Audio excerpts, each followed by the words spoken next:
Bismillahirrahmanirrahim. Assalamualaikum warahmatullahi wabarakatuh. Perkenalkan, nama saya Ari Nur Sutar. Saya siswa dari IMAN 2 Pontianak kelas 10.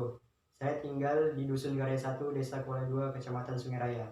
Baiklah, di sini saya akan membacakan surat yang saya tulis sendiri yang berisikan ide, gagasan, dan saran sederhana untuk mencegah dan terhindar dari virus corona atau yang sering kita kenal dengan COVID-19. Baiklah, langsung saja. Assalamualaikum warahmatullahi wabarakatuh. Yang terhormat Bapak Bupati Kuburaya di tempat.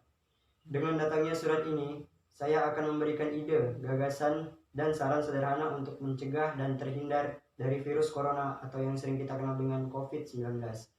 Sebelum itu, perlu kita ketahui, virus corona adalah virus baru yang masih satu keluarga dengan SARS-CoV dan MERS-CoV.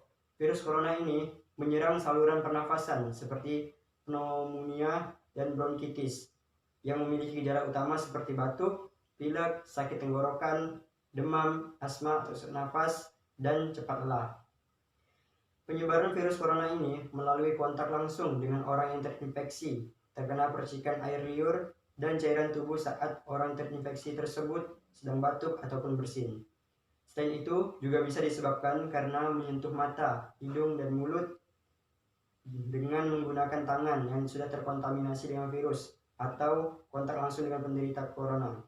Berikut ini langkah-langkah yang dapat diambil pemerintah guna mencegah atau mengurangi dari penyebaran virus corona. Yang pertama, mengedukasi, menghimbau dan mengajak masyarakat untuk memahami dan sadar betapa bahayanya virus corona, tidak menimbulkan kerumunan, menerapkan pola hidup bersih dan sehat seperti makan makanan yang bergizi, olahraga yang teratur, serta istirahat yang cukup. Belajar, bekerja, dan beribadah dari rumah sesuai anjuran pemerintah pusat, serta tidak keluar rumah.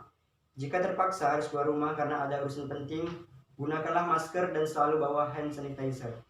Yang kedua, mengurangi aktivitas transportasi umum, terutama bus, pesawat, dan kapal yang melintas keluar masuk daerah dan tidak memperbolehkan masyarakat mudik kecuali ada hal darurat dan sangat penting melalui surat permohonan izin ataupun surat keterangan. Yang ketiga, memperketat pemeriksaan terhadap orang yang akan keluar masuk daerah. Pemerintah daerah bisa menyediakan fasilitas pemeriksaan di titik-titik perbatasan, bandara, pelabuhan, dan terminal bus. Pemerintah daerah juga bisa mengkarantina setiap orang-orang yang akan masuk ke daerahnya selama beberapa hari, terutama di pusat transportasi seperti bandara dan pelabuhan, untuk memastikan orang yang akan masuk ke daerah tersebut negatif corona.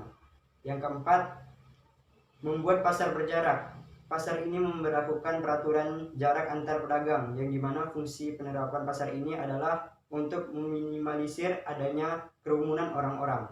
Dan yang terakhir, yang kelima, jika upaya di atas masih belum efektif dan jumlah kasus positif corona di suatu daerah tersebut semakin meningkat, pemerintah daerah bisa menerapkan PSBB, bahkan lockdown, meliburkan sekolah, pekerjaan swasta, dan sebagian ASN, kecuali ASN, tenaga kerja medis, TNI Polri, dan administrasi negara yang bersifat penting.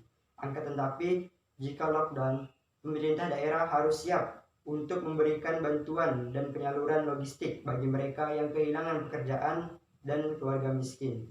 Tetapi menurut saya masih ada pekerjaan yang bisa dilakukan tanpa menimbulkan kerumunan dan kontak sosial seperti berkebun dan beternak. Oleh karena itu, sebagai masyarakat kita harus mematuhi peraturan yang ditetapkan pemerintah untuk mencegah dan terhindar dari virus corona.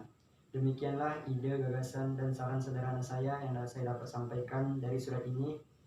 Apabila ada kekurangan ataupun kesalahannya, saya mohon maaf yang sebesar-besarnya. Terima kasih atas perhatiannya. Wabillahi taufiq wal hidayah. Wassalamualaikum warahmatullahi wabarakatuh. Bersama kita lawan corona dari Kuburaya untuk Indonesia.